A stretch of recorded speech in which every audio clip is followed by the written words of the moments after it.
Mande. ¿Cuántas personas están en la sala? Te digo, rebasamos el registro incluso de las sesiones anteriores. Tenemos por ahí de casi 200 personas registradas. Ao vivo agora? Em vivo agora não? ¿Mande? Em vivo agora quantas? Ahora parece que son 20. Más o menos. ¿Quieres que esperemos un poco más o...? Você que sabe.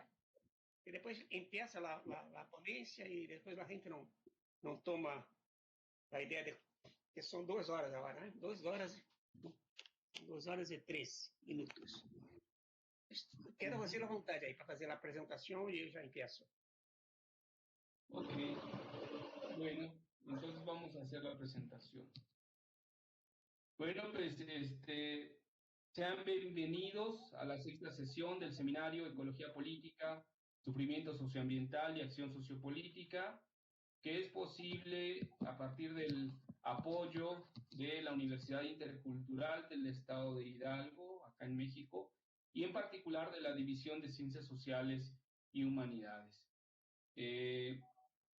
Tenemos el gusto, el honor de presentar en este seminario al profesor Carlos Walter Porto Goncalves. El profesor Carlos es profesor investigador titular en la Universidad Federal Fluminense, es coordinador del Laboratorio de Estudios de Movimientos Sociales y Territoriales y miembro del grupo de trabajo de Claxo, Hegemonías y Emancipaciones. Fue presidente de la Asociación de Geógrafos Brasileños y en el 2004 recibió el premio Chico Mendes y Tecnología del Ministerio de Medio Ambiente. Y en 2008 el premio Casa de las Américas de Cuba por su libro La naturaleza y la naturaleza de la globalización.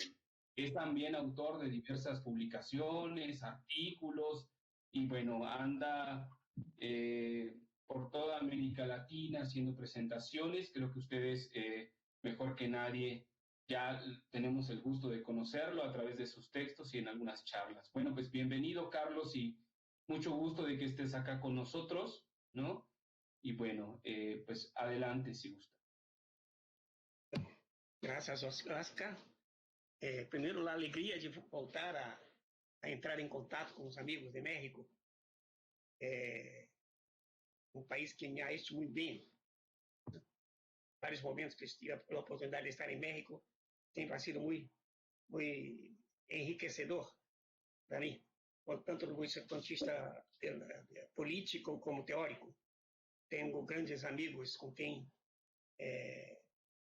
tenho grandes diálogos teóricos e políticos, né, com intelectuais mexicanos, entre os quais Henrique Leff, são muito distintos entre si, né? Gustavo Esteva, Vítor Toledo, professor Raimundo de la Uniterra, uma gente que tenho ainda eu acompanho o geógrafo também, Efraim Hernández, do Colégio de México, são pessoas com quem tenho aprendido muito. Então, agradeço a oportunidade, agora da Universidade Intercultural de Hidalgo, os compas das Ciências Sociais, essa invitação para essa conversa, esse diálogo sempre aberto. Né? E o tema, no fundo, é o tema que me ocupa, já lá se vão buenas décadas. Já estou com 72 anos, portanto, tenho uma caminhada lejana, né? Então já há muita coisa acumulada de experiências, de leituras, mas sempre aberto ao aprendizado. Né? Essa é a condição que permaneço até hoje, né? Aberto às experiências das lutas sociais e que tomo como referência das lutas, dos conflitos que a gente participa.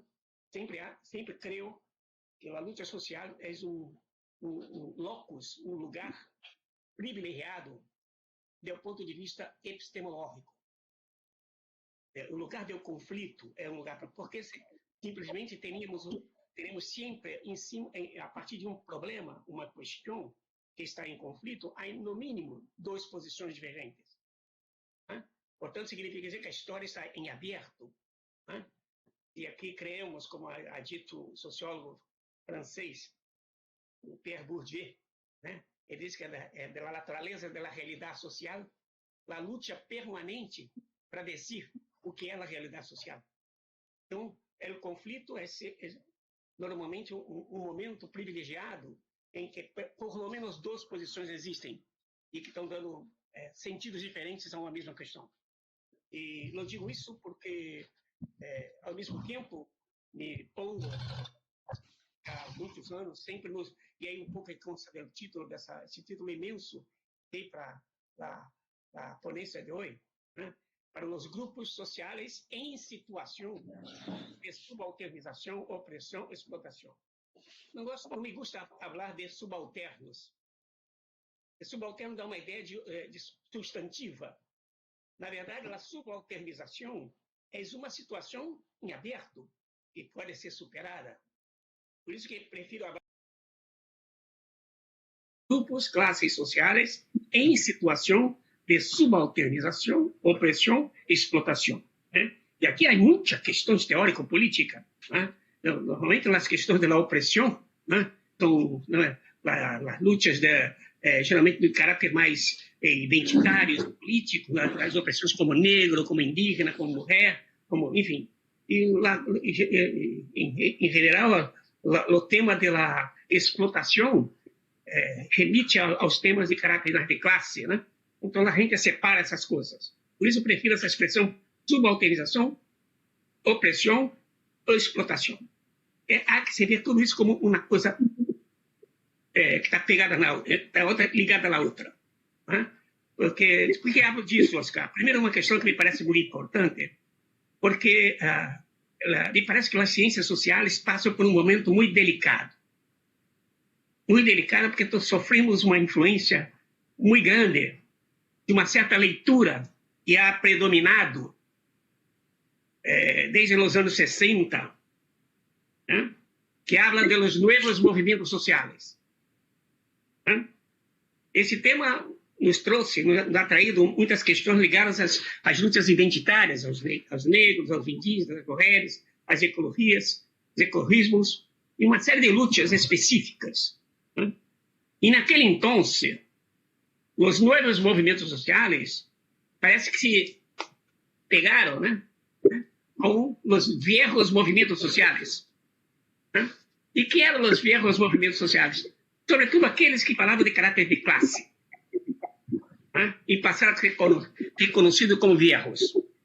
Queria tomar uma linha do tempo. Pelos anos 60, por exemplo, se tomamos como fecha 1968, e temos no domínio do plano teórico-político da luta social com base nas classes sociais, que teria, por exemplo, na tradição marxista, né, sua principal herência. Né? Por exemplo, se tomamos 68 como referente, 68 está numa referência da Revolução Russa de 50 anos, né? 17 para 67, 68. Tomemos atenção. Hoje, já estamos há mais de 60 anos de 1968.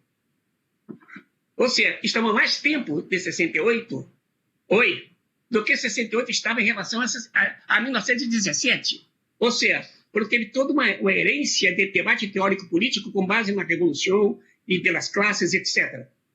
Agora,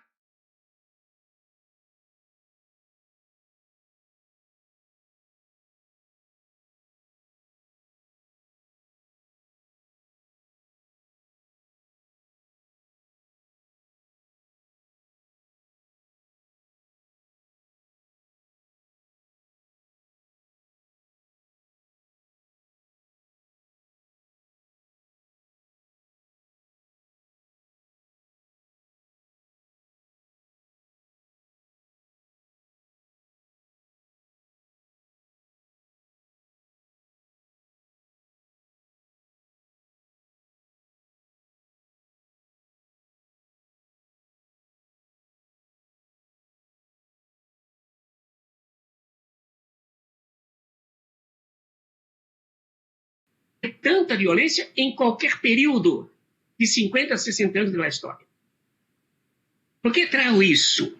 E nossos debates, né, estão prisioneiros de uma tradição teórica, uma leitura que se hace das lutas sociais pelos anos 60 para cá, hasta os dias de hoje, muito influenciado por uma nova forma de colonialidade.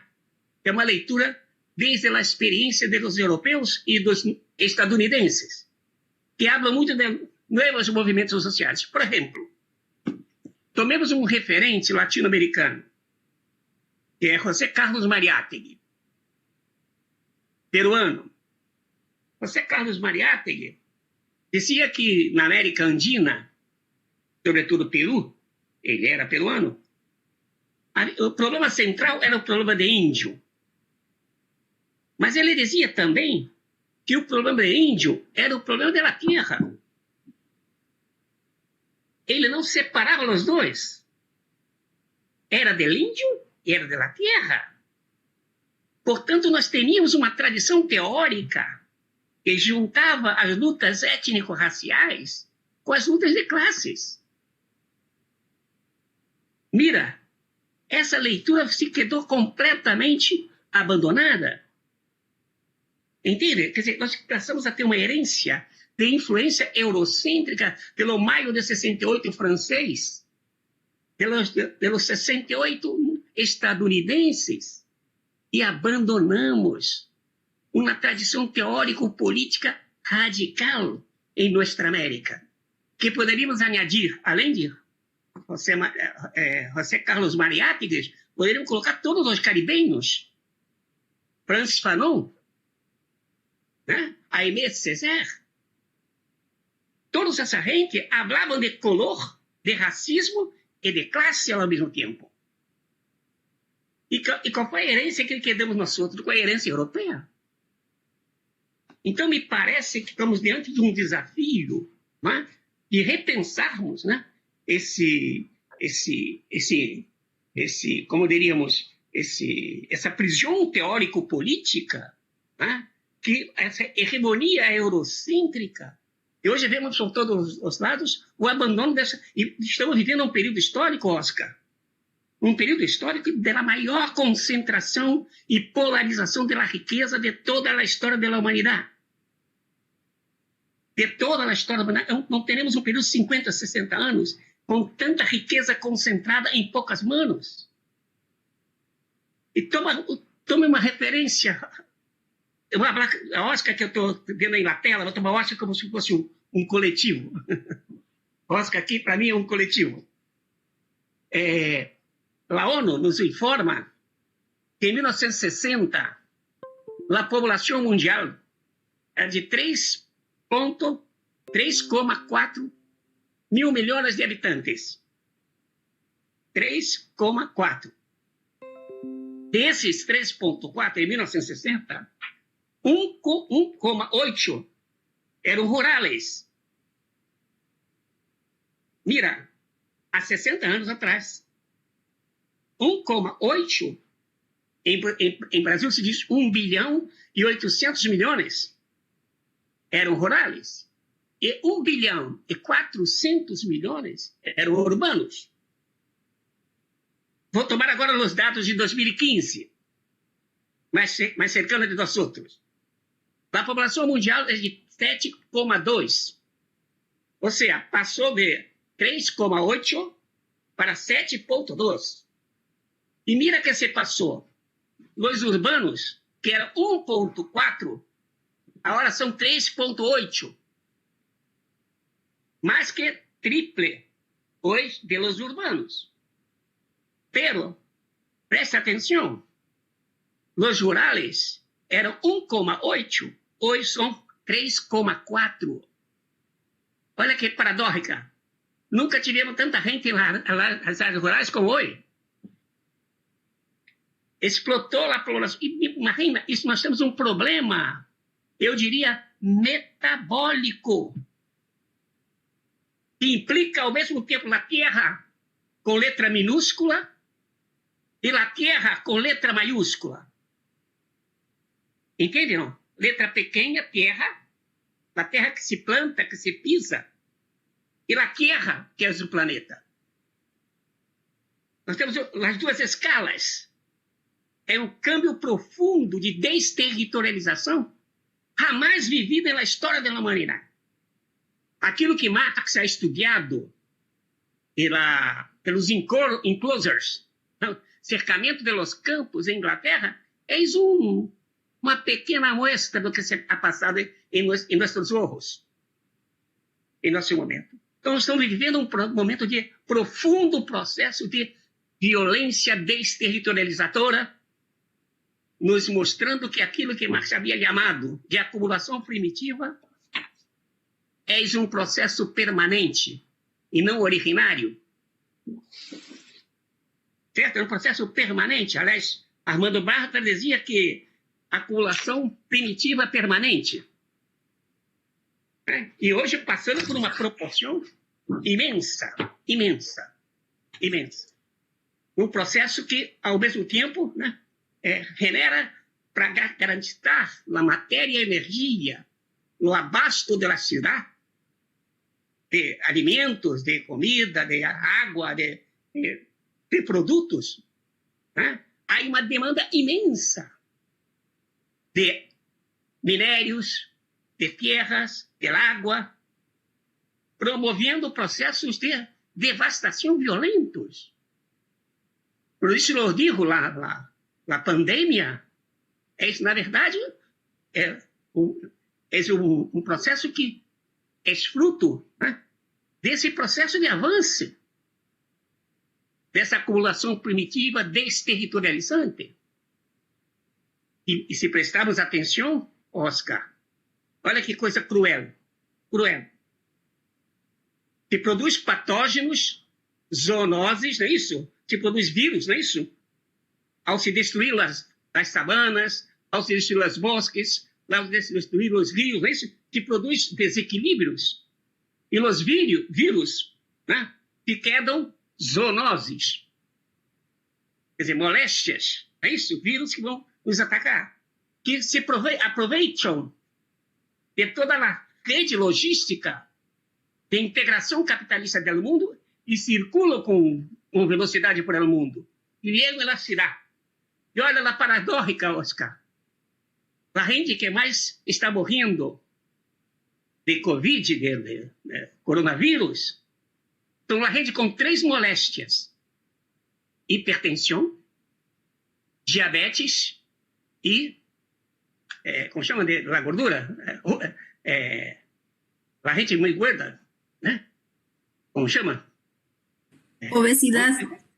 Como? Obesidade. Obesidade, hipertensão, isso? E diabetes. 3 moléstias que têm a ver com o quê? Com o modo como comemos. Como mal comemos. Então, ele aponta para produzir lá os alimentos, as mercancias, que destrói os bosques, as savanas, os rios. Aí produz zoonoses. As zoonoses chegam nas cidades como se fosse coronavírus. Então, as duas pontas, desde a destruição às mortes, e quem mais se morre são os obesos, os diabéticos, né? Enfim, e aqueles que têm hipertensão. 3 moléstias que têm a ver com o modo como comemos, como vivemos na cidade, o estresse permanente. Então, nós estamos vivendo um modelo, aliás, me recuso a falar a palavra modelo, um modo de vida, que é ao mesmo tempo um modo de produção, e produz uma grande violência, e que se mostra hoje claramente um movimento que, na verdade, não nos señala nada para a vida. Alguns já começam a falar de necropolítica, né? Mas da política da morte. Né? Os problemas que temos hoje não são fruto dos fracassos do sistema. Ao contrário, os problemas que teremos hoje são fruto do êxito do sistema. E, por exemplo, nós outros, inclusive, teremos que estar muito atentos, né? Que, por exemplo, o tema que muitas vezes nós outros embarcamos com muita facilidade, que é o tema do ambiente, eu tenho a minha vida muito ligada a esse tema, mas tenho chamado a atenção que nunca se ha devastado tanto o planeta quanto se falou de sua salvação. Ou seja, quanto mais se falou de salvar o planeta, foi quando mais se lo destruiu, como nenhuma outra parte da história. O que significa dizer que o modo como tem enfrentado o tema ambiental não tem traído nenhum fruto positivo ao ambiente. Ou seja, tem servido muito mais aos ambientalistas do que aos ambientes. Se quedam pegando plata para fazer medidas mitigatórias, né? Quando, na verdade, o problema é da própria estrutura desse sistema que está nos levando todo a essa pandemia e a esse sistema de morte, né? Então, se queria chamar a atenção para o tema que nos interessa de cerca, né? E aí me inspiro muito num sociólogo peruano que ha seguido a trajetória de José Carlos Bariátegui, que ha sido nosso companheiro, que se foi tem uns 3 anos, 4 anos, Aníbal Quijano, né? Aníbal Quijano, para mim, é um referente dos mais lúcidos, né? E Aníbal Quijano dizia que nós estamos vivendo, nos últimos 50, 60 anos, né, um período que ele chamava de caos sistêmico, ou crise de um padrão de saber e de poder que nos governa há 500 anos. E isso, Oscar, queria invitar a todos os amigos que nos estão ouvindo a reflexionar sobre isso. Nós outros vivemos uma crise de caráter civilizatório, de uma civilização que se ha imposto ao mundo, destruindo outras trajetórias civilizatórias que han sido inferiorizadas, dominadas, subjugadas, e ao mesmo tempo nós não temos uma perspectiva teórico-política que entenda isso que se passa como crise civilizatória. O melhor que temos, em termos de processos de câmbio, de transformação, que temos como herência, é a tradição que nos é legado a partir de Marx, que habla de crise do capitalismo. Mas, me parece que nós estamos diante de uma crise do capitalismo, estamos diante de uma crise civilizatória, que é outra coisa. Não que o capitalismo não haja parte da crise civilizatória. Esse é o desafio, o reto teórico-político. É isso? Mas eu digo como teses para provocar a todos que a luta não é somente contra o capitalismo, é também uma luta contra a colonialidade. Ou seja, os dois ao mesmo tempo. A luta contra o capitalismo é insuficiente, pero necessária. Mira, não é uma coisa ou outra. Esse me parece um desafio teórico. Temos que saber. Por isso que eu falei dos novos movimentos sociais, que já não são tão novos. E teremos que poder para dialogar com os velhos movimentos sociais e com as lutas sociais que emanaram, que han surgido nessas experiências, sobretudo latino-americanas. Nós outros teremos que descolonizar o pensamento e a prática política. Né? E nós outros, em América Latina, teremos, ao mesmo tempo, uma boa herência. Nós teremos aqui, por exemplo, vou tomar aqui o tutor, um preceptor de Simão Bolívar, que era Simão Rodrigues. Simão Rodrigues dizia que ou inventamos ou erramos. Ou seja, não é possível que nós queiramos repetir a Europa. Mas sabemos que então temos herência profunda. O próprio José Martí falava de Nuestra América, a América deles, mas a Nuestra América. É isso? Então, na verdade, temos herência, daí tomei a referência, nós temos tradições teórico-políticas muitíssimo interessantes. Se tomamos até as teorias da dependência, a teoria, por exemplo, que tem origem, inclusive, em Brasil, e de brasileiros que viveram em México, como Rui Mauro Marini, como Vânia Bambirra, como teóricos da teoria marxista da dependência, e viveram aí em México, os exiliados. Inclusive, hoje se conhece essa gente mais em México do que em Brasil. Se conhece Marini mais em México do que em Brasil.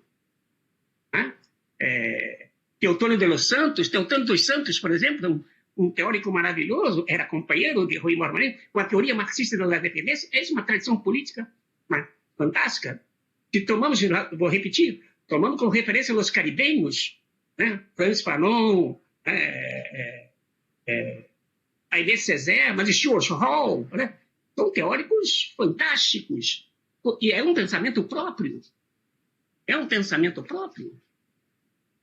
E nós outros temos uma teologia da liberação, que é um pensamento próprio. Uma pedagogia do oprimido, de Paulo Freire. Uma investigação, ação participativa de Orlando Falsborda. Mira quanta herência de altíssimo nível teórico-político com o pensamento próprio. Mas penso, é isso que é ensinado na Universidade Intercultural de Hidalgo? Não, aí provocação demasiado.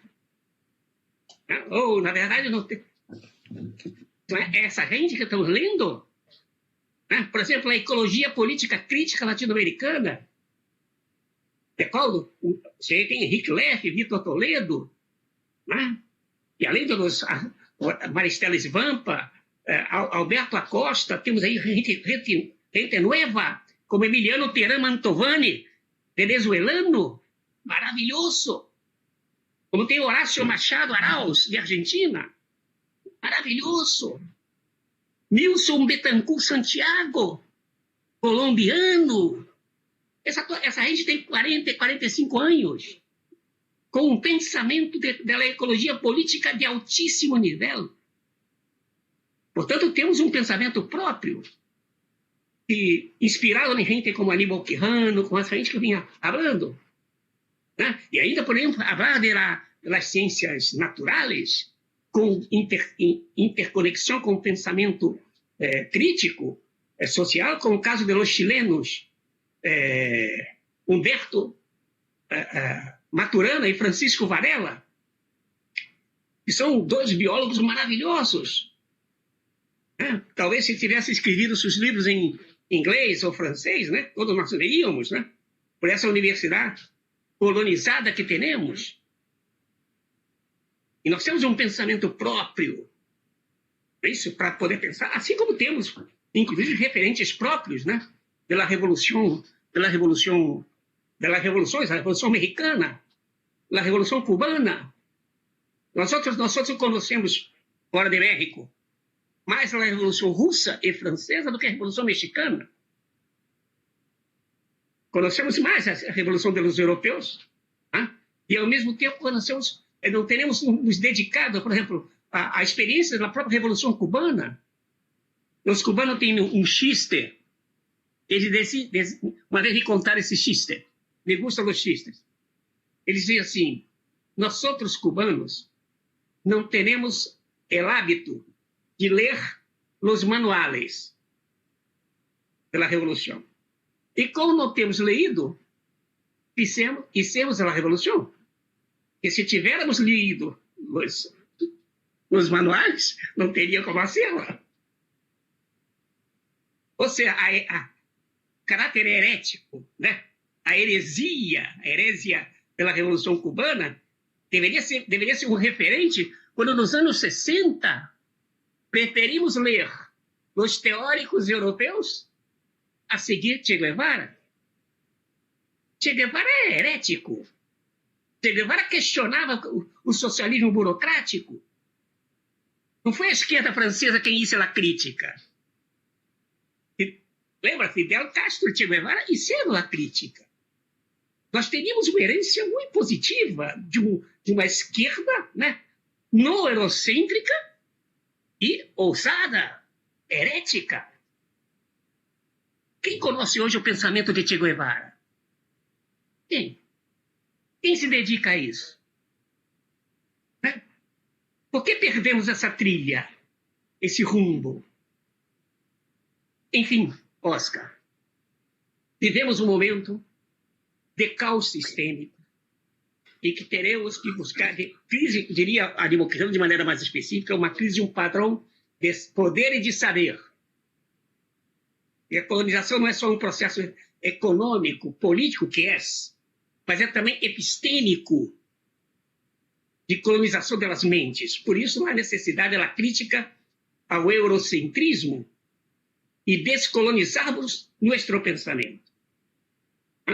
E com isso superarmos uma série de contradições. E há uma situação que é vivido, agora já não sei que lá, nas minhas questões teóricas, são sempre questões muito inspiradas de dentro das lutas sociais. Grande parte das vezes me cobram, né? Hoje mesmo falava com o Arthur Escobar, esse antropólogo maravilhoso, né? E ele me pedia para que me passara a minha bibliografia acerca do tema da existência. Resistência é escrevido com R, coma, né? R, existência. Resistência com X e não com S. E ele me pedia para que eu dizia onde estava isso em um artigo ou em um livro. Eu falei, eu não sei. Eu não sei. Henrique Leff me ha solicitado que hiciera uma sistematização dessa ideia. Eu falei para ele, Henrique, não sei como hacerlo, porque isso foi um conceito que eu saquei pela gente. Não é meu. É um conceito nativo. É um conceito nativo. Que dizia, na verdade, eles não lutavam simplesmente para reacionar à luta do capital, à luta dos dominantes. Eles diziam, a luta era para garantizar a existência. Então, era resistência com S, ao mesmo tempo resistência com X. Você era a luta também para garantizar porque una él llegó a forma de jugar existencia. y decía que los juguetes eran solo Estaba sendo suyos y que no eran de confrontada na nadie. luta. Pois bem, né? Eu vivi ali nos anos 90, acá em Rio de Janeiro, houve aquela conferência das Nações Unidas, por o meio ambiente e o desenvolvimento, a chamada Rio 92. Eu estava participando de uma experiência muito interessante, que era fazer conferências paralelas. Lá havia a conferência oficial e havia a gente que se reunia aqui em Rio de Janeiro, reuniu 100 mil ativistas num lugar aberto e construímos tendas em locais com 100 mil gente reunida para fazer o fórum paralelo. E naquele entonces havia um debate entre os indígenas e eu estava trabalhando com o movimento campesino indígena. E havia uma tenda e havia uma peleia entre uma esquerda mais tradicional e o movimento indígena campesino para saber que proposta levar ao debate. A esquerda mais tradicional dizia que haveria que denunciar, né, a violência, o etnocídio, o genocídio, o massacre, etc, etc. E os indígenas não queriam isso. Os mais massacrados, os mais violentados, não teriam essa posição. Sabe qual era a sua posição? Diziam, sim, vou lembrar aos europeus, aos brancos, né, que houve, sim, violência, que houve, sim, genocídio, mas isso eles mesmos já sabem. Nós queremos saber outra coisa. Eles chegaram em América há 500 anos atrás, em 1492. Chegaram acá. E eles fizeram uma ligação entre 1992 e 1492. Me entende? trajeron para o debate a história de larga duração, a história de 500 anos e diziam, e quando chegaram cá, foi para dizer que iam trazer a civilização. Hoje, em 1992, estão reunidos para quê? Para debater o meio ambiente?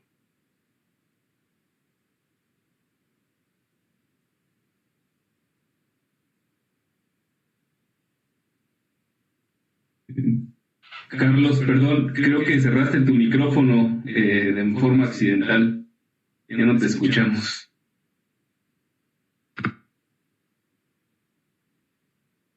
Havia que liberar. Ya, a ver. Liberou? Sí. Ya. Não ha sido eu. Mas enfim, Ah, foram os bueno. deuses. Foram os deuses. Han sido los dioses. Ah, bueno. A ver, não Ya no quieren. les gusta o que hablo. Não les gusta o que hablo. Exacto. Então, Están imagina. condenando. Então, imagina, em 1992, né, estava reunido lá com os indígenas, os campesinos, e os indígenas não queriam que o foco do debate teórico-político, em Rio 92, fuera o tema do genocídio, do etnocídio, etc. Eles queriam que respondesse a seguinte questão. Depois de 500 anos, todos os chefes de Estado do mundo estavam reunidos para debater o quê? A falta de água, a falta de aire puro, a perda da biodiversidade, ou seja, da contaminação dos rios e dos mares. Eles diziam sobre esses temas, nós outros sempre soubemos como tratar. Ou seja, depois de 500 anos, eles estão aqui debatendo aquilo que nós éramos. Ou seja, e para isso nós não somos o passado, nós somos a condição do futuro. Por isso que eles estavam reivindicando a sua existência com X. Era isso que eles estavam reivindicando. Quais são as regiões hoje do mundo ricas em água, ricas em biodiversidade? Quais são as regiões ricas em vida? São as regiões dos povos originários, dos campesinos. Não são as regiões do agrobusiness. Não são essas. Então nos quedamos, por isso que eu digo, que vivemos um momento, né, em que essa gente que era pensada como inferior, né, elas hoje são a gente que são a condição do futuro. Por exemplo, eu, Oscar, tenho uma vida muito cercana da Amazônia, de investimento pessoal, de participação com os ribeirinhos, com os seringueiros, com os indígenas. Tu sabes que eu tive uma fortuna em minha vida de ser assessor personal de Chico Mendes. Então, conosco, com profundidade na Amazônia, que andava para cima e para baixo, como se diz em português, para um lado e para outro, acompanhando as lutas dos ribeirinhos, dos castanheiros, dos balateiros, dos seringueiros, enfim, dos quilombolas da Amazônia, que são muitos negros também, que se marronearam, né? Se marronear é um verbo bonito. Se marronear cimarrão é sair da escravidão, né? Da escravidão para ser livre. Isso significa se marronear. Em português chamamos quilombolas. São os negros que se fugavam das plantations de canha, de café, etc., para serem livres. E a floresta amazônica, o bosque amazônico, era um verdadeiro maná. Ou seja, um lugar de riqueza. Nada se subordina ao capital, se vive do bosque. Se vive do rio. O rio é proteína para todo lado, pesca, recoleciona, nada vai se subordinar ao capital se vive no bosque. Por isso, os negros, por aprender com os indígenas, a Amazônia é, sobretudo, lugar de libertar. Não é somente lugar de biodiversidade, que também é. Essa biodiversidade é que permite que tenhamos muita, o quê? Muita, como se diz em Henrique Leffe, muita produtividade biológica primária. Aí muitos frutos, muitas resinas. Portanto, há que ser livre. A Amazônia facilita isso. E mira, essa região hoje é verdadeiro hotspot, como lo dizem a gente das grandes ONGs, hoje em dia, falam de que a Amazônia como a salvação do planeta. E aí se vem essa soberbia, querer ensinar a los indígenas a preservar a Amazônia. Esta é uma violência colonial inominável. Entende? Como ensinar aos indígenas a ser desenvolvimento sustentável? É de uma soberbia. Esse bosque só está disponível para nós outros. Ele é habitado há 12 mil anos. Portanto, a nossa história não começa em 1500 ou em 1492, começa há 10, 12, 20 mil anos atrás. O bosque amazônico, por exemplo, tem 12 mil anos. E não sei se vocês sabem, Oscar, há gente vivendo na região que hoje chamamos Amazônia, há 19 mil anos. Não tinha bosque, tinha gente. Essa região. Quando o clima do planeta era mais seco, não havia bosque nessa região, eram savanas. E já havia indígenas. E esses indígenas, né, depois que o clima cambiou e se quedou mais úmido e passou a chover mais, e o bosque se expandiu por toda a Amazônia, como é hoje, tinha gente já vivendo nessa área. Portanto, é um processo de coevolução. Alguns vão falar de bosque tropical cultural úmido. Não é um conceito biológico, mas é um conceito da vida. A biologia que abandonou a vida no seu sentido pleno, cultura mais política, né? Mais biologia. Portanto, essas regiões passam a ser hoje vistas, né, como regiões que são uma salvação, né? E aí vem com economia verde, sistemas todos, né, que tentam capturar capitalisticamente, né, o tema do ambiente. Por isso que eu propongo que não se hable tanto de ambiente e se profundize com outros conceitos, que é disso que vou passar a falar agora para encerrar o debate. Pelo menos a primeira parte, que é a parte menos importante. Vamos descer. Eu dizia que nós outros estamos vivendo um momento, essa gente, os pueblos indígenas, etc., é que teremos que tomar muito em conta dessas instituições. São características desse sistema mundo que está em caos sistêmico. Essa instituição chama-se Estado-nação. Eu prefiro chamar de Estado territorial.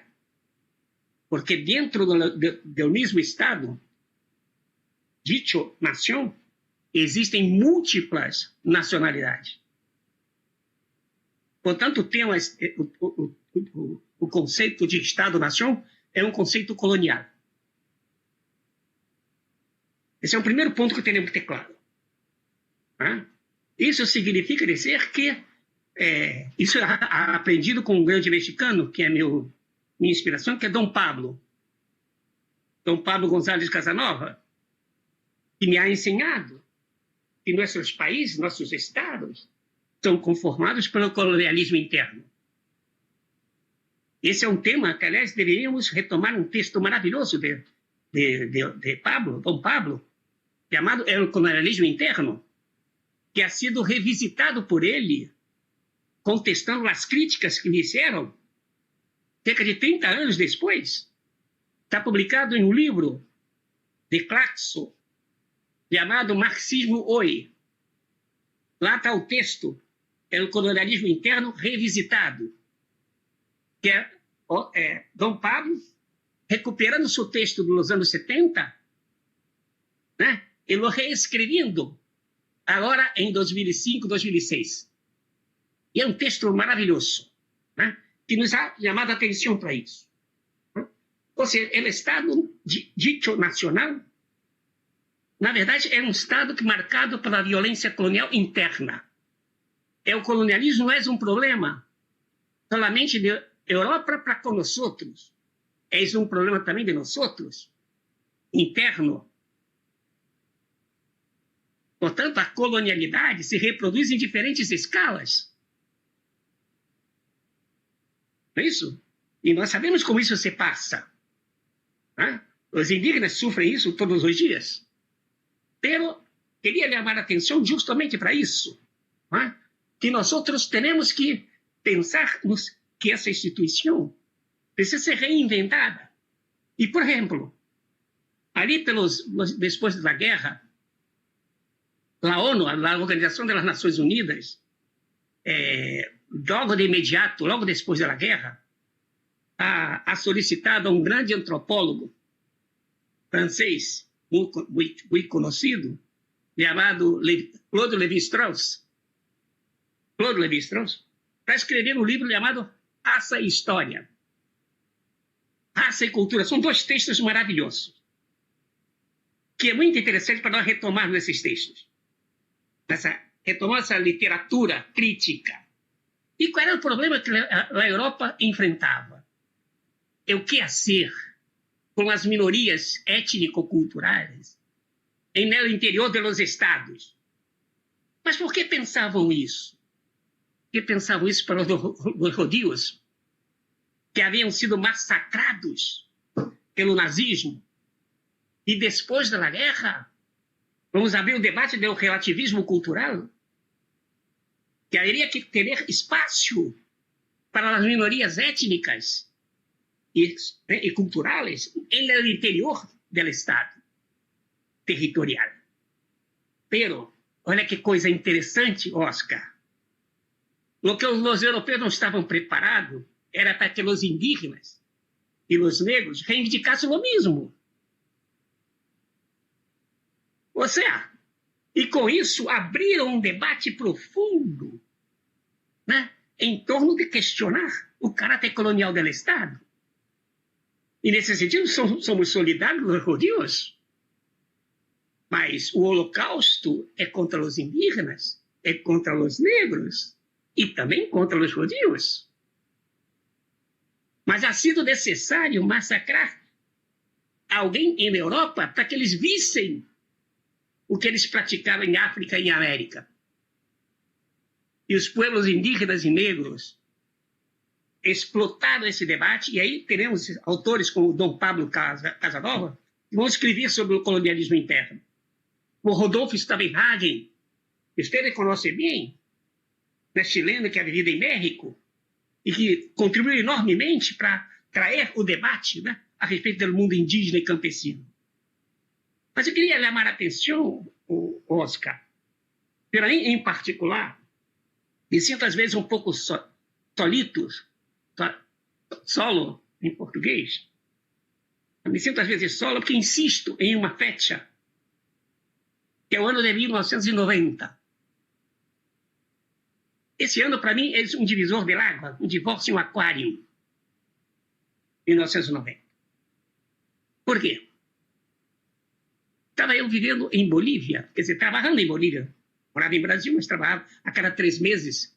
Me trasladava à Bolívia, passava 15 dias com os campesíndios, como diz Bartra, os campesíndios bolivianos, no norte de Bolívia, que era uma extensão pelos seringueiros brasileiros de Acre, de Brasil. Peguei a essa gente porque trabalhava com os seringueiros de Brasil e me adentrei em Bolívia. E num determinado momento, ali em 1990, eu estava em Trinidad.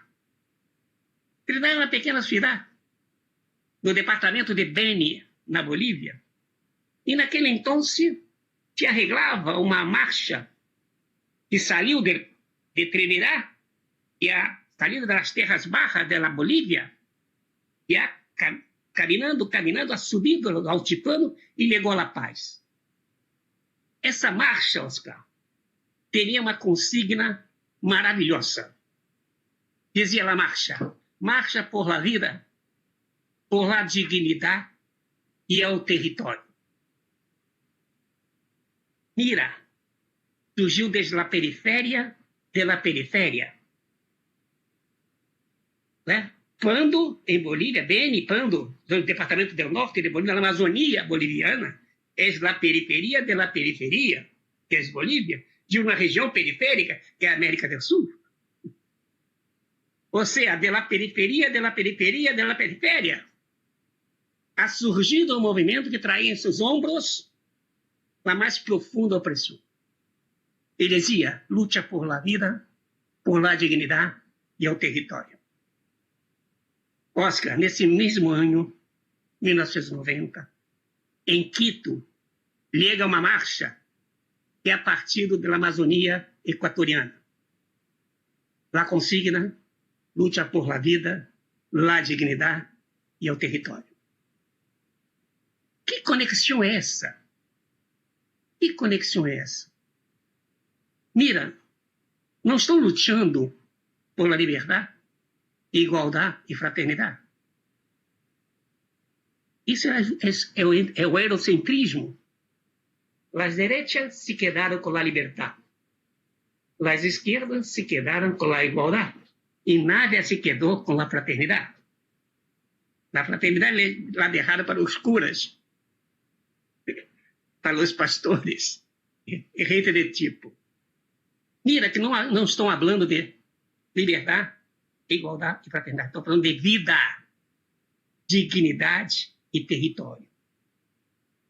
Eu digo que o nosso companheiro sociólogo estadunidense, mas muito cercano das lutas e dos movimentos sociais, que era seu tema, que era Immanuel Wallenstein.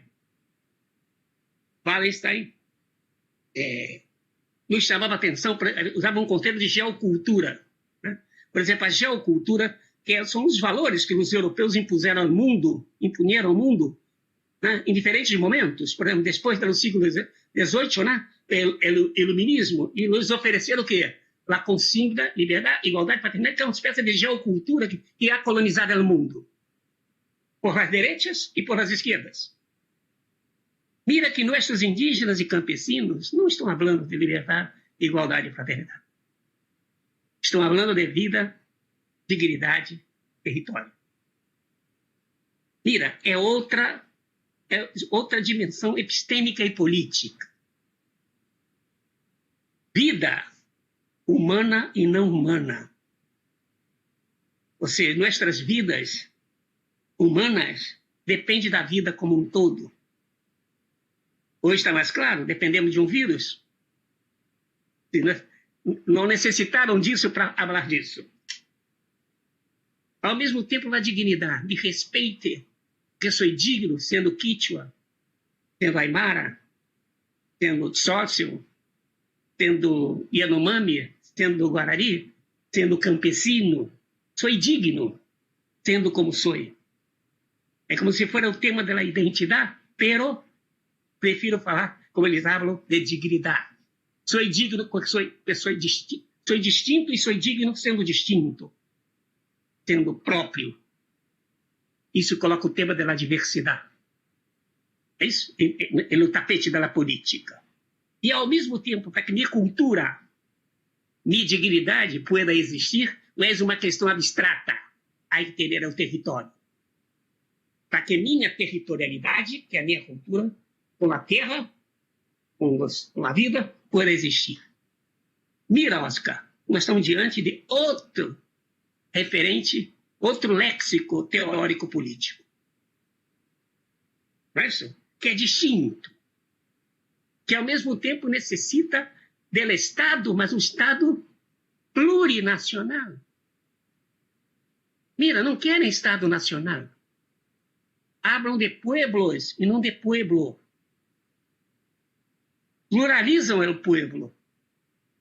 E, com isso, tocam no tema do nacionalismo. Que, quando se habla de América Latina, se ouvidam que os indígenas não são latinos, que os negros não são latinos. É isso? Portanto, há que falar de pueblos e não pueblo. Há que falar de Estado plurinacional e não nacional. Há que falar de direitos da natureza, que também são portadoras de direito. Teremos que falar de vida digna, de dignidad, que significa o quê? Buen convivir. No me gusta buen vivir. Buen convivir. Que é de buena convivência que necessitamos. Veja que eles oferecem outro legado teórico-político. E aí me lembro, para terminar, uma frase maravilhosa de um agrônomo quichua, Luiz Macas, agrônomo quichua, que dizia: nuestra lucha es epistêmica e política. Não é solamente política. Aí digo eu, há que descolonizar o pensamento. Há que fazer a luta contra o capitalismo e contra a colonialidade. Para isso, nós não disponemos ainda de uma teoria que seja capaz de juntar isso, embora esteja em processo, porque há gente lutando e dizendo que há que, como dizia Pierre Bourdieu, de onde parti, né? É da natureza da realidade social, a luta permanente para dizer o que é a realidade social.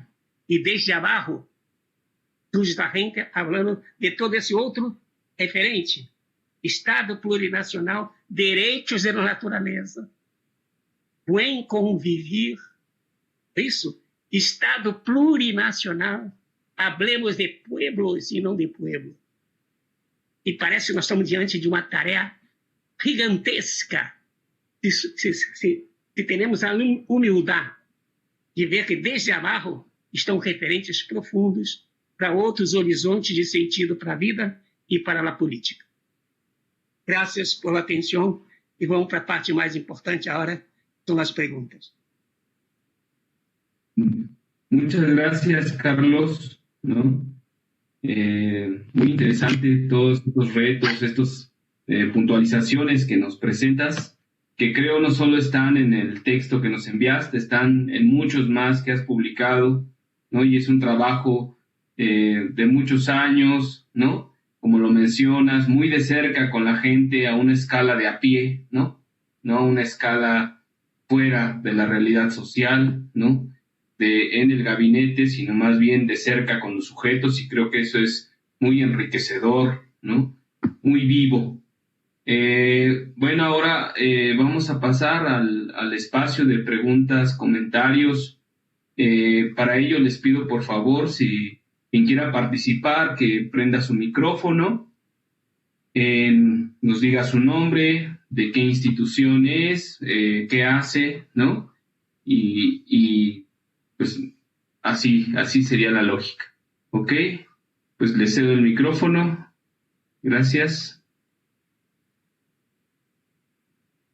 También pueden dejar, si no pueden prender su micrófono o tienen algún inconveniente, pueden dejar también su pregunta o su comentario en el chat y yo lo leo para todos, en particular para Carlos, ¿no? Y bueno, adelante ahora sí. Gracias.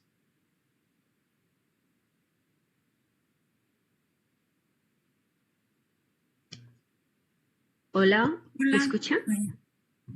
Yes. Sí, claro, adelante. Bueno, creo que fuimos juntas, fuimos al mismo tiempo, Ana y yo. Ana, ¿quieres hablar tú o inicio yo? Está bien, inicia tú, está bien.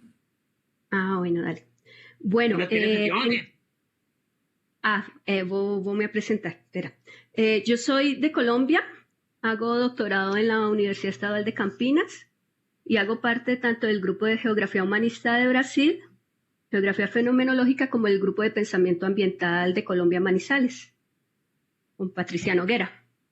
Y estoy trabajando actualmente en el doctorado el río. El río desde la idea de vida, tierra, desde lo sensible. Pero mi pregunta pues va por otro lado. Pues una es una incitación y otra es una pregunta. La primera es si cuando vamos a pensar, digamos, la cuestión ambiental y la crisis ambiental en toda su profundidad y exuberancia, esta crisis no es solamente epistémica y política, sino que además es ontológica, poética y política, ¿cierto? Esa es mi pregunta. Para ti, Carlos, esta crisis también sería, bueno, en forma de pregunta, también sería ontológica, poética y estética. Y la segunda pregunta que tengo fue ya con la parte final, que era, ¿por qué no te gusta la palabra buen vivir?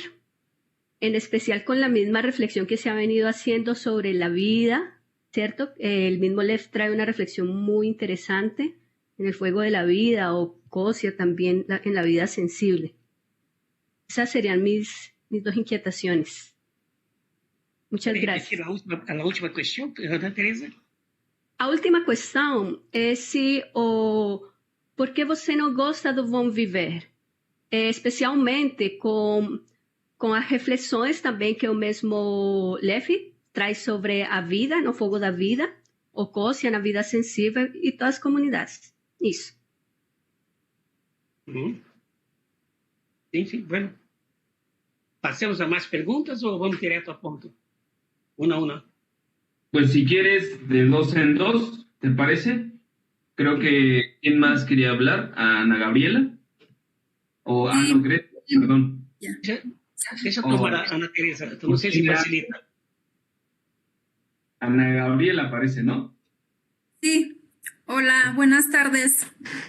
Hola. Buenas tardes a todos. Maestro Carlos, es un placer, muchas gracias.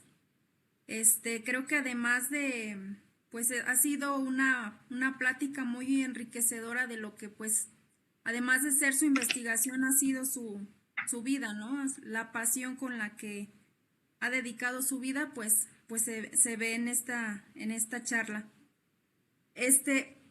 Bueno, mi nombre es Ana Gabriela Morales Ventura. Estudio el doctorado, el 3er semestre en el Centro de Investigaciones en Geografía Ambiental en la UNAM, Campus Morelia. Y actualmente investigo la plantación del agave en el estado de Guanajuato, porque últimamente, en los últimos 10 años, la plantación del agave se ha dado de manera muy acelerada en espacios donde anteriormente se sembraba principalmente granos, especialmente el maíz. Entonces, mi pregunta va por ahí. Hace un momento, maestro, comentaba sobre el estado territorial, ¿no? Que este concepto pues es mejor que utilizar el estado-nación. Y en el estado territorial, visto como ese espacio de escala de poderes, me parece muy interesante, sobre todo en el estado de Guanajuato, donde prevalece pues también el ejido y la pequeña propiedad, en una minoría pues los pueblos indígenas hay muy pocos. De hecho, pues la mayoría pues no es como en el estado de Michoacán, donde prevalecen los pueblos purépechas. Entonces acá es una situación no tanto dicotómica, en el sentido en que estas escalas de poder se van mezclando. ¿Por qué? Porque cuando los productores de maíz obtienen un beneficio económico por cambiar de maíz al agave, la mezcla entre las escalas de poder se difumina y se pierde. Es decir, no están ni los buenos ni los malos, sino que están entretejidos. Entonces, ahí es muy complejo. ¿Por qué? Porque el beneficio económico se reparte el pastel entre las multinacionales, entre las tequileras nacionales, que la mayoría pues forman parte ya ahora de las acciones, o forman parte de estas multinacionales, los intermediarios que buscan tierras y buscan espacios y hacen acuerdos entre los productores de maíz y los mismos productores de maíz que rentan o venden sus tierras. Entonces el pastel, como se fracciona, obviamente en una menor parte para los que rentan o venden su tierra, y la mayor ganancia pues se va a estas multinacionales, pues la ganancia económica se reparte, y las injusticias por la apropiación y el saqueo de los recursos, especialmente de la tierra y del agua, porque ahora el agave lo están regando para acelerar su crecimiento, pues se invisibiliza. O sea, llega un punto en que los productores se creen ese discurso de los tequileros para rentar o vender sus tierras. Entonces, esa escala de poder se va perdiendo, se va mezclando, ¿no? Y por eso me llamaba mucho la atención, pues en territorios, sobre todo en pueblos de un carácter más ranchero, más independiente hasta cierto punto, a diferencia de los pueblos indígenas, donde pues es más comunal, las decisiones se forman más en grupo, cómo se van cambiando estas relaciones de poder entre unos grupos y otros, y esta complejidad que yo noto entre las escalas de poder, ¿no? Porque el beneficio, pues al final se obtiene en menor y en mayor escala, pero al final está. Esa era mi pregunta, maestro. Muchas gracias. Muchas gracias. Si quieres, Carlos... para não perder um pouco lá, eu vou perder de toda maneira, mas enfim, vou tentar falar com Gabriela e com Ana Teresa. Sí, y bueno, después parece que está Grecia. Depois tem mais gente. Okay. Eu não vou me poner a tarefa de meter a pata nos temas próprios da complexidade, que é a escala local, a mais compleja é a escala local, porque é a síntese, né, de múltiplas determinações. Né? Tudo, no fundo, acontece, né, em um lugar determinado. Portanto, é a escala mais complexa. Pero, Ana Teresa, te agradeço por me permitir que todo o tempo que falava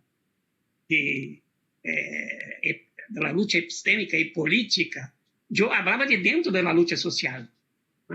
Falava, como diz meu grande amigo Arthur Escobar, das lutas ontológicas, que ao mesmo tempo tem uma episteme, né? Tem uma maneira de pensar própria, lógicas próprias, de dentro da luta social. Portanto, te agradeço, porque, incluso no tema que me parece, que eu digo, cada vez mais tendo a dizer que o tema ambiental há que ser pensado enquanto tema territorial. Né? Não sei se vocês conhecem uma indígena Mapuche de Argentina, Moira Milán, que habla de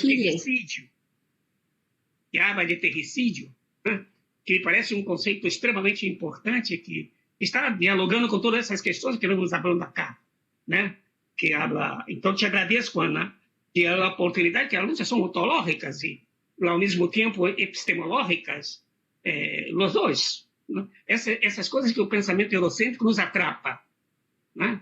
Então, nesse sentido, são lutas por outros sentidos para a vida. Sempre eu digo que os científicos, se não tiverem muita imaginação poética, não serão bons científicos. Por isso, a Ana Patrícia nos ajuda muito com isso, né? Dar atenção para a dimensão estética. E com relação ao bem conviver, me parece que há aí uma tradução ao espanhol, ao castelhano, de experiências e horizontes de sentidos próprios, como sumak kamanha, como sumak kausai, ou Ubuntu, como dizem os africanos. Portanto, são múltiplos nomes. Para isso que traduzimos em espanhol e em castelhano como buen vivir. A mim parece que sumak kamanha, sumak kausai, Ubuntu e tantos nomes, para dizer outras coisas, estão falando sobretudo de buen convivir, uma vida em plenitude. Que o buen vivir se acerca muito da ideia de bem-estar ocidental. Portanto, me parece que a ênfase no convivir é que parece ser a força da suma calmanha, da suma causai, pelo umbuto. As outras formas de convivência. Pero há que negociar isso na luta social. O tema que tem sido afirmado é a ideia de bem viver. Há indígena brasileiro, e com certeza Gabriela e Ana Teresa conhecem, Ana Teresa sobretudo, né? Chama-se Ailton Krenak, com certeza Ana conhece, Ana Teresa. Ele recentemente ha feito uma crítica muito profunda à ideia de bem-estar. Né? E, sobretudo, ele chama atenção para outras formas de convivência. Então, me parece que avançaríamos bastante no debate se pudermos refinar a crítica aos modos de desenvolvimento, não como simplesmente bem viver. O bem viver. Né? Me parece que a ideia de bem conviver me parece que ajuda mais, que no fundo são outras formas de convivências. Né? Te agradeço pela questão. Né? Com relação a Gabriela.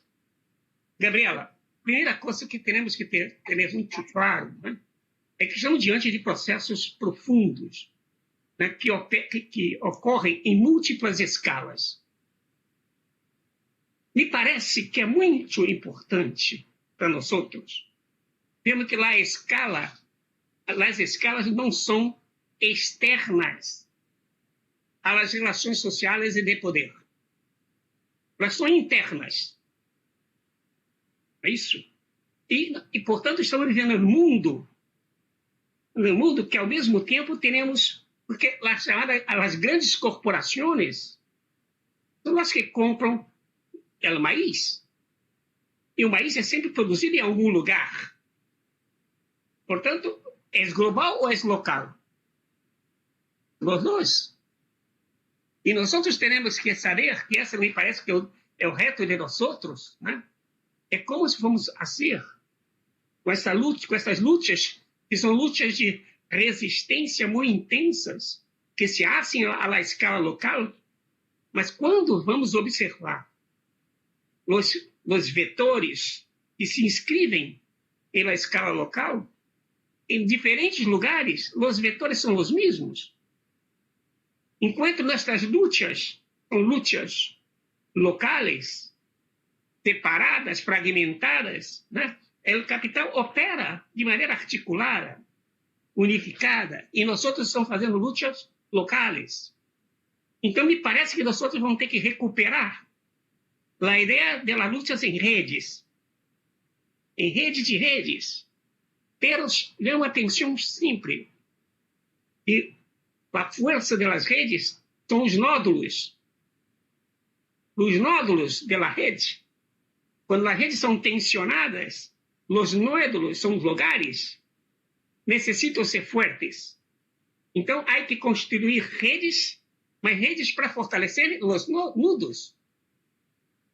Não sei se me fiz entender. Né? Esse jogo, redes, nudos, os nódulos da rede. Então, isso me parece como as lutas, porque, por exemplo, do ponto de vista do capital, é sempre um processo desterritorializante. Separa a gente, individualiza o que é pela comunidade, separa a gente pela natureza e coisas do tipo. E com isso, chega o que estamos ligando hoje, esse processo profundo de devastação e de terricídio. Né? Então, há que ver como cada luta local, né, se reforça, constituindo um nudo, um nódulo, como se diz em português, um nó. Né? Mas um nó de uma rede de lutas emancipatórias de geral, né, que teremos que construir. Né? Isso me parece estar em curso. Né? Está em curso esse processo, né? E quem sabe esse momento de caos sistêmico que vivemos deve ser devidamente considerado, porque quando Quijano ha hablado de crise de patrão de poder e de saber, como ha dito Aníbal Quijano, ele chamava a atenção que o sistema mundo se ha constituído em cima do racismo, do patriarcado, não é isso? E do controle para fins de acumulação. Né? Portanto, é um sistema que hoje em dia está mais difícil controlar as mulheres, está mais difícil controlar os indígenas, está mais difícil controlar os negros. Portanto, me parece que estamos vivendo um momento, né, onde tudo aquilo no qual o sistema se sustentou explotando a gente, me parece que hoje estão abertamente em crise. Isso nos abre a perspectiva de outros horizontes de sentido, como eu digo. Me parece que estamos diante de outros referentes, onde a luta por a vida, por a dignidade e por o território. Como juntamos essas forças? Passemos a outras. Não sei se... Enfim, são diálogos que temos que hacer. Muy bien, Carlos. Muy abiertos esos diálogos. Ok, bueno, Grecia parece que quería participar y en el chat Daniela González, supongo, nos deja un comentario, lo voy a leer. Soy Daniela González, mexicana, no puedo encender mi micro, pero me gustaría abonar a la discusión recuperando los aportes que se hacen desde los ecofeminismos del Abya Yala. También se puede recuperar la idea de la trama de la vida o la vida en red, sobre las anotaciones que hace sobre el Estado territorial y la posibilidad de pensar en los estados plurinacionales. ¿Podría explicar cuáles considera que son sus límites? Ya que hay estados plurinacionales que perpetúan prácticas extractivas que violentan la dignidad de los pueblos y comunidades. Bueno, ese es el comentario de Daniela. Y adelante, Grecia, por favor. Sí, muy bien, ¿me escuchan? Sí, claro. Sí, muy bien, pues buenas tardes, mi nombre es Grecia, soy de Zacatecas y estoy en el 8º trimestre del doctorado en desarrollo rural de la UAM Xochimilco. Y pues me he dedicado ya desde hace unos años a acompañar procesos de organización campesina en Zacatecas, tanto por minería como también por agua. Bueno, primero tengo una pregunta que tiene que ver más con la cuestión teórica que usted planteaba hace rato sobre los grupos subalternos y quisiera ver si puede extenderse un poquito más sobre el tema de la lucha de clases, que también la mencionó, y el metabolismo, ¿no? O esta que menciona usted como una ruptura del metabolismo. Y la otra cuestión tendría que ver más con los procesos organizativos, preguntarle cuál sería, bueno, más bien desde mi perspectiva he estado observando que hay como muchas luchas en defensa del territorio, de los bienes comunes, luchas por lo común, o cualquier cantidad de nombre que se le puede poner a este tipo de luchas. Pero la característica pues es que son movimientos campesinos y que surgen también pues en un contexto de megaproyectos, ¿no? Entonces, en México principalmente también se ve como una diferenciación o que no hay una unidad todavía, que tiene que ver con lo que usted mencionaba de que están en proceso estas luchas, pero no hay como una organización que las agrupe a todas. Entonces, mi pregunta va en ese sentido, como ¿cuáles serían sus observaciones o recomendaciones, no solo para poder integrar estas luchas campesinas, ¿no?, sino también para poder hacer que estas luchas campesinas puedan unirse a la lucha, por ejemplo, en las ciudades, con las cuestiones laborales, ¿no? ¿Cómo hacemos o cómo podríamos abonar a que este proceso, pues no sé si se acelere o que pueda ir tomando forma, ¿no?, por una lucha más amplia? Muchas gracias. ¿Tu nombre? ¿De la última? ¿Tu nombre? Grecia. ¿Cómo? Grecia. Grecia. Vou começar por usted. Grecia, me parece que esse é o tema que me inquieta hoje. Por isso eu digo no início de minha charla, falei de los nuevos movimentos sociales, que eu digo, não são mais tão novos, já têm 60 anos, que se habla de nuevos movimentos sociales. E falei também de los viejos movimentos sociales, geralmente se habla de los movimentos de classe. E me parece que hoje o reto, o desafio, é como pensarmos essas coisas juntas. Né? E talvez de aí, Crescia, talvez a pergunta da companheira da Daniela, do ecofeminismo, né? Que nos traz, por exemplo, o debate sobre a questão do corpo. Alguns já estão falando de corpo-território. E, na verdade, a dominação sempre se hace sobre os corpos. Sempre se hace sobre os corpos negros, os corpos obreros, os corpos campesinos, os corpos, né? Todos. Né? E me parece que esse é o reto que temos que recuperar. Retomar o debate de classe, porque vivemos nesses últimos 60 anos o maior e mais profundo processo de desigualdade social, de polarização social de toda a história da humanidade. Quando todo o debate de classe se quedou secundarizado em nome dos debates das etnias, dos gêneros, etc. Eu não quero antagonizar essas coisas. O corpo feminino é também um corpo campesino, é um corpo indígena, é um corpo obreiro. São mulheres. E se são mulheres, produzem mais plus-valia que outra. Se são negros, mais plus-valia ainda, porque não ganham o mesmo que um branco, que um homem varão. Então, quanto mais a explotação de gênero, de raça, étnico, etc., mais plus-valia se saca. Então, me parece que... Eu me lembro... Vou tomar um referente. Aqui em Brasil, nas periférias, e usam muito uma expressão chamada mutirão. Há uns 5, 6 anos atrás, estava eu em La Paz, na Bolívia, e havia um indígena e usava muito a expressão mutiró. E era uma palavra muito semelhante à palavra que se usa em português, mutirão.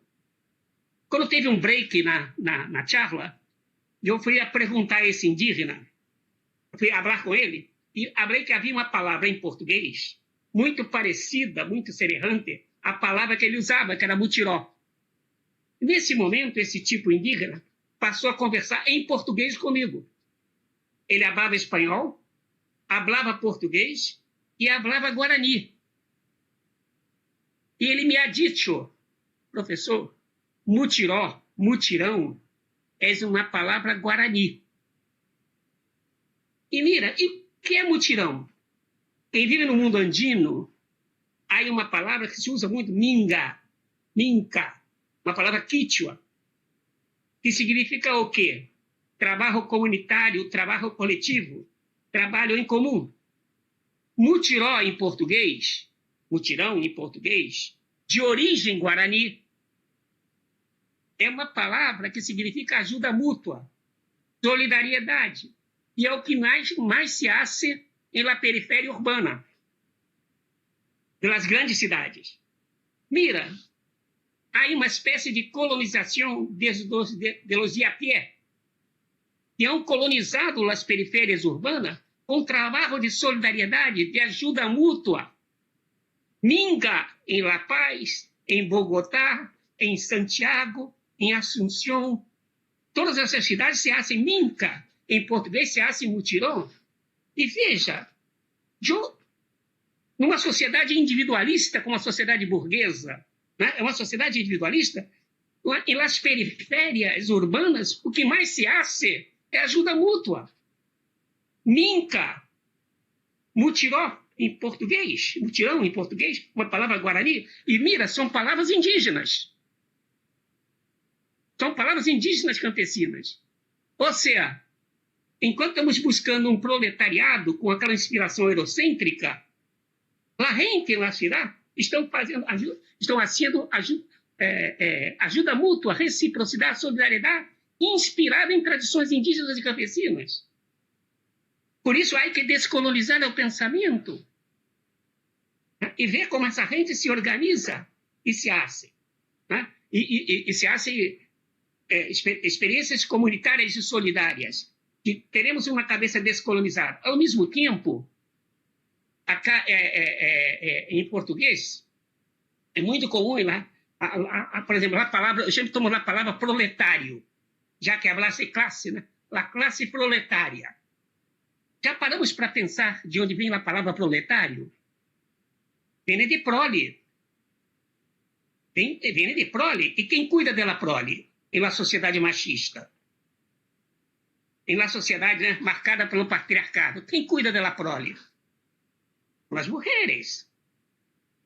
E as mulheres cuidam cozinam, cuidam dos hijos, cuidam dos mais velhos.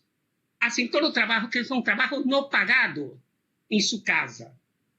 Eu te pergunto, Crécia, o que é trabalho não pagado? Não é plusvalia? Mira, então a plusvalia não está na fábrica, também está na casa. Um trabalho doméstico, que é trabalho não pagado.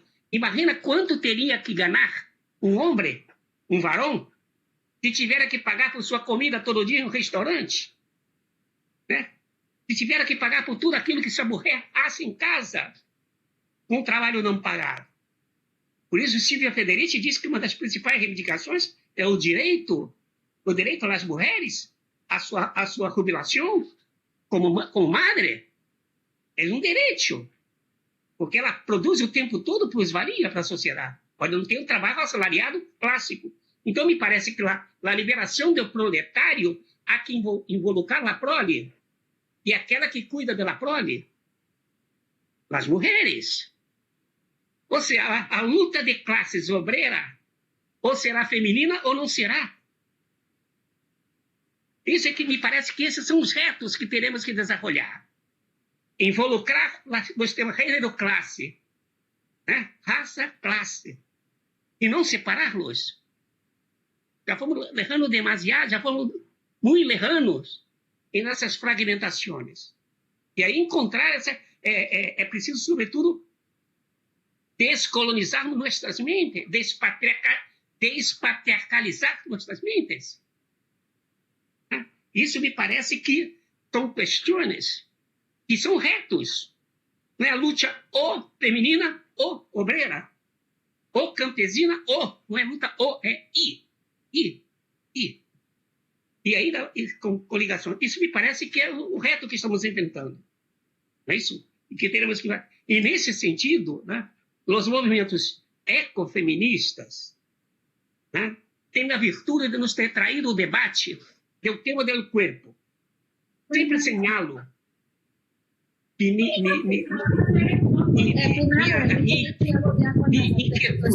Vamos a tomar la sopa. Minha inquietude com o tema dos corpos é que a tendência eurocêntrica é pensar os corpos como algo individual.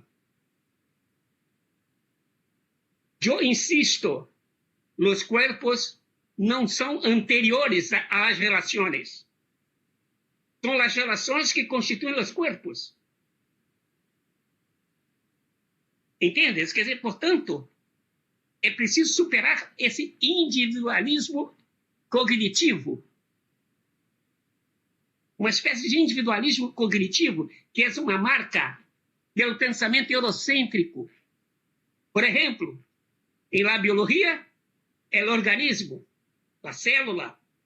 Em física, é o átomo. É isso? Em ciências sociais, é o indivíduo. Mira, há sempre uma ideia de que unidade indivisível da matéria.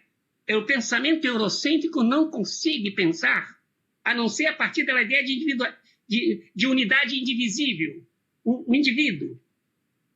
E aí que romper com isso, porque que tu rosto, Crécia e Daniela, e todos os nossos rostos, nossas faces, há um cantante brasileiro, Caetano Veloso, que costuma dizer que a tua presença entra pelos 7 huecos de minha cabeça. Os ojos, as narinas, a boca, as orejas. São 7 buracos, 7 huecos. 7 huecos. Nosso corpo todo é marcado por huecos. Pelo ânus, pela vagina, pelo pênis, são todos huecos. Por que somos huecos? Por que somos huecos? Porque nossos corpos são incompletos. A incompletude nos caracteriza. Portanto, necessitamos do outro como condição de viver. Portanto, os corpos não são anteriores às relações. São as relações que constituem o corpo. E por isso há que superar a ideia de individualismo, que é muito forte no debate dos corpos. Portanto, é preciso ver a relação entre corpos. Os corpos existem, mas como fruto das relações.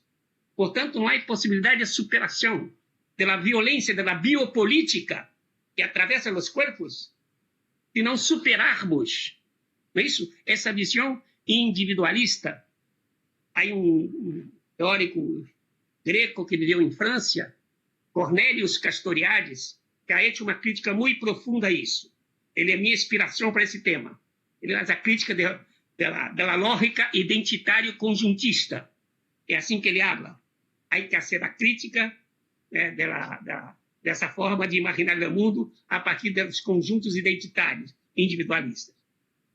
Portanto, temos aí uma agenda aberta. E muito importante, e te agradeço a Crescia e a Daniela por suas perguntas. Né? Me parece que, bom, sei que não estou respondendo, contestando a todos, mas são meus limites também. Okay. Gracias, Carlos. Por aquí en el chat, Gloria Patricia nos deja un comentario, lo voy a leer. Sobre lo que menciona en el documento, yo creo que se refiere al texto que les compartí, el que muy amable nos enviaste, de que muchos hemos apostado por lo local y pequeñas alternativas, y por pequeñas alternativas no ha permitido crear democracia, y hemos dejado las instituciones del Estado en manos de unos grupos que usan las instituciones para su proyecto, y cuando elegimos representantes, estos son contados. Entonces, ¿qué podemos hacer? Eso pregunta Gloria. ¿Alguien más quiere participar? Você está, se tiver, depois. Eu costumo dizer, Oscar, chiste bem provocativo. O Estado é o cemitério das esquerdas. E não só com projetos como esse que passamos com os governos progressistas em América Latina. É isso que habla no texto. A questão é mais complexa. Que a Revolução Russa não ha sido uma revolução, não ha sido uma eleição de um governo progressista, ha sido uma revolução. Ha sido uma revolução. E o principal teórico da revolução, o Vladimir Ilyich Lenin, no último momento da revolução, ela decidiu com a palavra de ordem, né? Com a consigna, né? Todo o poder aos soviets. Sempre me chama a atenção que o soviet é o poder local. O soviet é sempre um lugar de organização do povo para solventar seus problemas. Portanto, a Rússia estava num processo de tamanha devastação do poder constituído do czarismo, né? E a gente começou a ser suas próprias organizações, auto-organizações, para a qual, diga-se de passo, os bolcheviques pouco contribuíram para os soviets. Os soviets foram criações populares. Lenin teve a sabedoria de, na hora determinada, dizer todo o poder ao soviet. Isso que chama atenção no texto. 72 anos depois, pela Revolução Russa, a União Soviética caiu, não havia um solo soviet para defendê-la. Não havia um solo soviet. Ou seja, aquilo que ha sido, né, a razão da revolução ha sido um Estado forte sem soviet. Isso me parece que é a crítica maior que poderíamos ter. Né? E o século XX, há um livro publicado aí em México, de Manuel Wallenstein, uma coletânea de artigos, chamado, e recomendo, Dilema pelos movimentos antissistêmicos. História e dilema pelos movimentos antissistêmicos. De Manuel Wallenstein. E Wallenstein faz uma análise extremamente interessante. quando ele diz ali que nos anos 60, se hiciéramos um mapa do mundo, vamos ver uma coisa surpreendente nos anos 60. Os movimentos antissistêmicos estavam no poder. Por exemplo, em Europa, a social-democracia, como se diz em português, estava na maior parte dos países. Em União Soviética, era uma revolução. Em China, outra revolução. Em África, teríamos o quê? O nacionalismo revolucionário pela descolonização. Em América Latina, teríamos a experiência cubana, é isso? Ou seja, movimentos antissistêmicos por todo lado. Não ouviremos que a social-democracia em Europa ha sido criada por Marx e Engels. É isso? Preciso ver, eram movimentos antissistêmicos. E em um determinado momento estava no governo. O que mostra que isso é que vai dizer Immanuel Wallenstein, a estratégia dos 2 passos.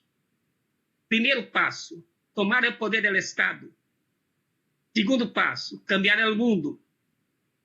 Dijo Wallenstein. O primeiro passo ha sido dado. O segundo passo não se completa. Por quê?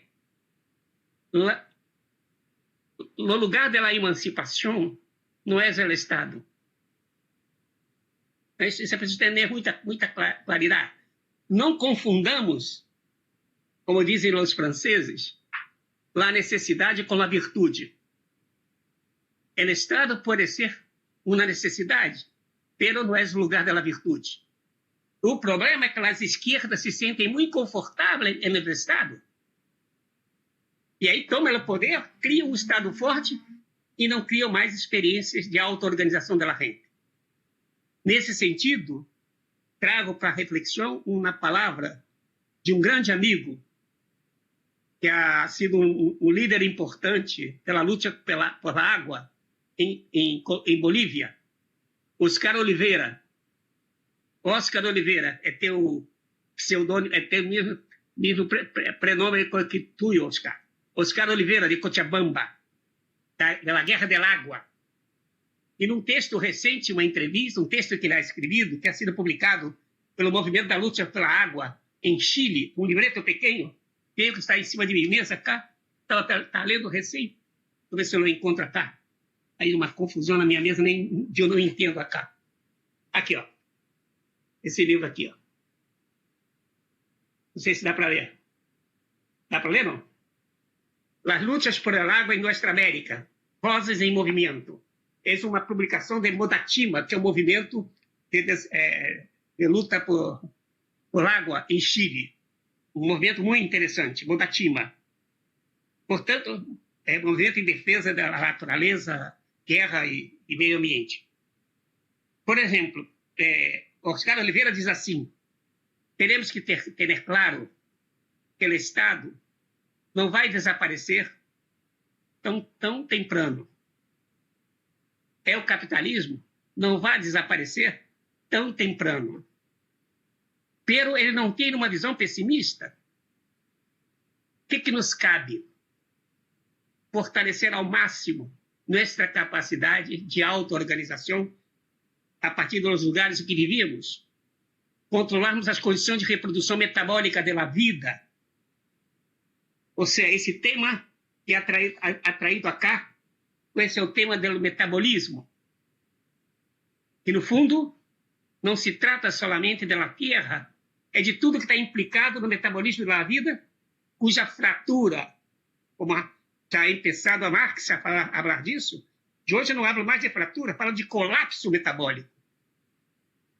É um colapso metabólico que estamos vivendo. E nisso há que recuperar ao máximo nossa capacidade de auto-organizarmos a partir do lugar que vivemos.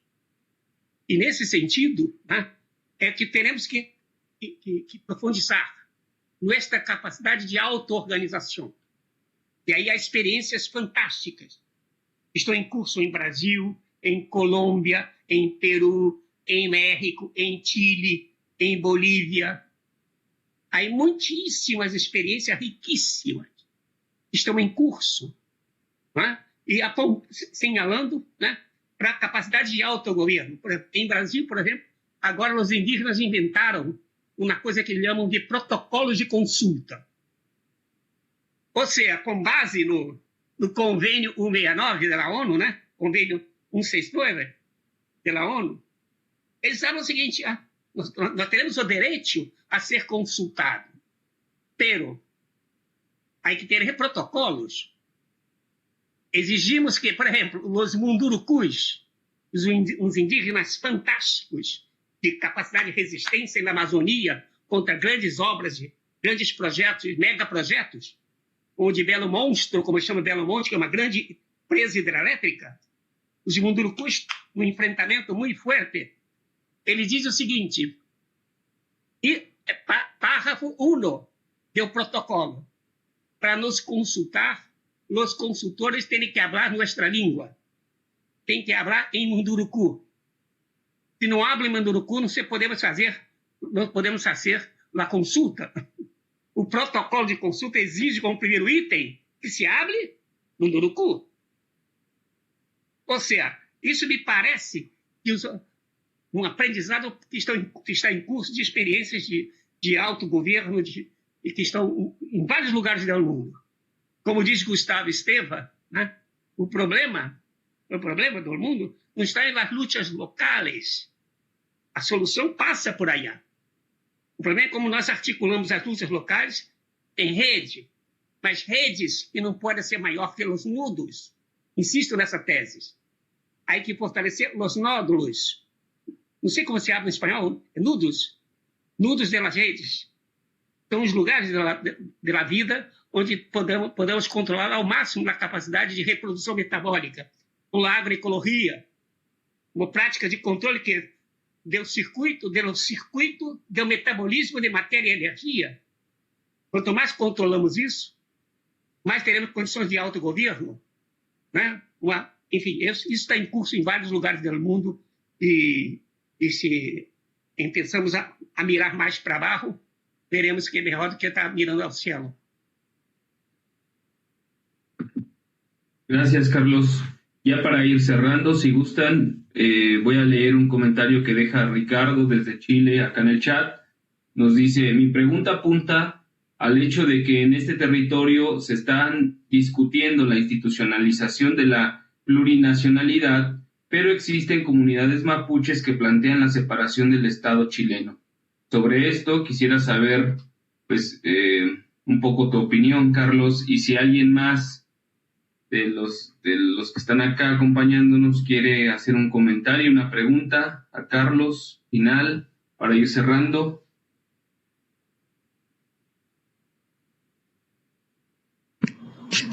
Hola, okay. Buenas tardes. No sé si me escuchan y me ven, ¿sí? Sí, claro. Adelante, Ángel. Bueno, me presento. Buenas tardes. Mi nombre es Ángel Serrano. Soy profesor de la Universidad de Guanajuato, acá en México. Y bueno, nada más quería comentar, me está gustando muchísimo la plática del profesor Carlos Walter. Y este último comentario que él hace me resuena muchísimo con temas que son de mi interés, ¿no? Él habla de fortalecer esta capacidad de autogobierno, ¿no? De estos nodos o núcleos humanos que están arraigados a los territorios. Me parece que es una estrategia importante precisamente para contrarrestar estos procesos de desterritorialización, ¿no? Lograr el arraigo a estos territorios, estas comunidades que se identifiquen con estos espacios geográficos y que sean capaces de defender la vida. Eso me parece muy brillante y me resuena mucho. Nada más quería comentar esta parte de que me parece, como el mismo profesor Carlos ya lo comentó, hay ya ciertos ejemplos, yo no sé si ustedes hayan oído hablar, pero es uno de los temas que a mí me interesa, que ya se empiezan a gestar, no solo en Latinoamérica, sino en todo el mundo, lo que son las ecoaldeas, ¿no? Que en muchos casos precisamente son estas comunidades comunidades voluntarias de gente que se reúne pues precisamente para tratar de llevar quizá una vida más en equilibrio con el medio ambiente, en una vida más sustentable, por llamarlo de alguna forma. Entonces me resuena muchísimo esta parte con lo que él está comentando de generar esta autoorganización, fortalecer esta autoorganización, ¿no? Nada más eso, felicitarlos por el seminario en general y por esta plática que me pareció muy brillante. Y también ya nada más para cerrar, quería comentarle al profesor Carlos que me gustó muchísimo esta frase que él menciona, ¿no? Que él dice, nadie se subordina al capital si vive del bosque. Nada más. Con eso cierro y pues muchas gracias. Certo. Gracias, Serrano. Deixa eu só lhe falar uma cosita que me parece importante. Vou encerrar com os dele, mas vou falar primeiro com a reflexão que há traído no caso de los Mapuche. É preciso compreender a história Mapuche é uma história muito própria.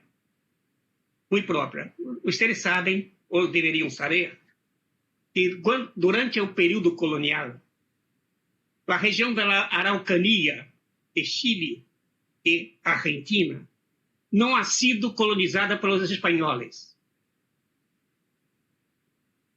Os próprios governantes espanhóis tinham acordos com os Mapuches como território soberano. Quem ha invadido a Araucanía ha sido Chile, não Espanha. Mira, isso oferece uma questão muito própria. O Estado invasor pelo território Mapuche, os Mapuches conseguiram resistir à conquista espanhola, não há colonizados nos Mapuche. Quem ha invadido o território Mapuche são os chilenos. Não sou eu que vou dizer para os Mapuches que não intentem uma territorialidade própria. Sou extremamente... E aí há que aprender com isso, que no fundo os Estados servem para fragmentar a todos nós outros. Isso, os Estados servem para isso. Por exemplo, há um texto que vocês podem barrar, chama-se Confederacionismo Democrático. Podem barrar pela web. Confederacionismo Democrático. O autor chama-se Öcalan. O-C-C-A-L-A-N. Öcalan. És um curdo. És um curdo. Que nos chama a atenção que uma das regiões mais ricas do mundo em diversidade cultural, religiosa, étnica, é o Oriente. É o Oriente Médio. O que mais tem é sunita, é xiita, é persa, árabe, islamismo, as grandes religiões monoteístas, tudo tem origem no Oriente Médio. Tudo tem origem no Oriente Médio. E o que eles dizem? Por que tanta guerra no Oriente Médio? Ele fala, são os Estados. São os Estados. E ele é o secretário-general do Partido Comunista Curdo, Öcalan. E ele fala que se há que inventar um confederacionismo democrático. Que vai um pouco nessa linha, Serrano. Pero queria agora, para que não passe por muita concordância, por muita coisa convergente, vou colocar uma coisa que vai nos trazer uma certa... A autonomia é um conceito fundamental. Pero nenhuma autonomia é absoluta. Tengamos isso em conta. Nosso corpo, Serrano, minha companheira que falou de ecofeminismo, nosso corpo, como falei, nosso corpo, tem sua autonomia, pero porque tenho boca? Porque tem que buscar fora a comida. Tem que inspirar o aire, oxígeno. Ou seja, eu, para me reproduzir, necessito do outro. Minha autonomia é dependente. Há uma dialética, autonomia-dependência. E devemos saber como conduzir. A ênfase deve estar na autonomia, pero sabendo que nenhuma autonomia é absoluta. Isso implica que teremos que nos construir em rede. Entendes? Para não se quedarmos muito com convergências que olvidam da complexidade de que estamos implicados. Nós lutamos por la autonomia, pero las autonomias necessárias e fundamentais nunca são absolutas. Primeiro, pensar nisso e pensar em seu próprio corpo. Nenhuma comunidade pode vir cerrada em si mesma, por exemplo, como seriam os matrimônios? E matrimônios consanguíneos podem trazer o quê? Problemas de reprodução. Há que trocar a gente, os varones e as mulheres, com as comunidades vecinas. Assim ha sido a história da humanidade. Todos os pueblos se constituíram na sua particularidade, pero sempre em relação com outros pueblos. Seja com guerra, seja com alianças. Isso faz parte. Isso significa dizer que a autonomia é o horizonte de libertação, pero nunca teremos uma autonomia absoluta, o que não significa aceitar o Estado com sua dimensão de dominação. Não teremos que aceitar isso. Certo? O Estado há que ser criticado, pero a autonomia nunca é absoluta. Esses são os desafios, os retos que teremos que enfrentar para não termos visões simplificadoras. Que é isso ou aquilo. A ênfase tem que estar na autonomia, pero a autonomia não é absoluta nunca. Isso é um desafio para mantermos sempre a ideia de autonomia viva. Porque senão vamos cair numa ideia essencialista de autonomia que nos hace muertos. Graças, Oscar, por essa tarde aí, belíssima. Bueno, pues muchas gracias, Carlos, por aceptar nuestra invitación, por estar acá con nosotros conversando un buen tiempo, la verdad, ¿no? Casi 2 horas hemos estado acá, ¿no? Te agradezco mucho de parte de todo el equipo, ¿no? Desde la parte técnica hasta los coordinadores del seminario.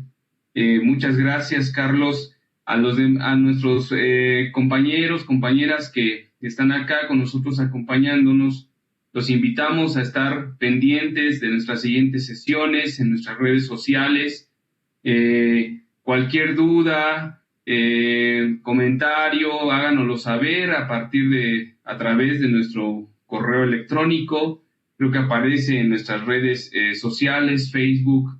Nos encuentran como Seminario Ecología Política, Sufrimiento Socioambiental y Acción Sociopolítica. Y bueno, muy buena tarde a todas, a todos. Y muchas gracias, Carlos. Nos vemos pronto. Cuídense mucho. Hasta la próxima. Gracias, Oscar. Gracias, Edgar. José Ramos. Ana. Gracias.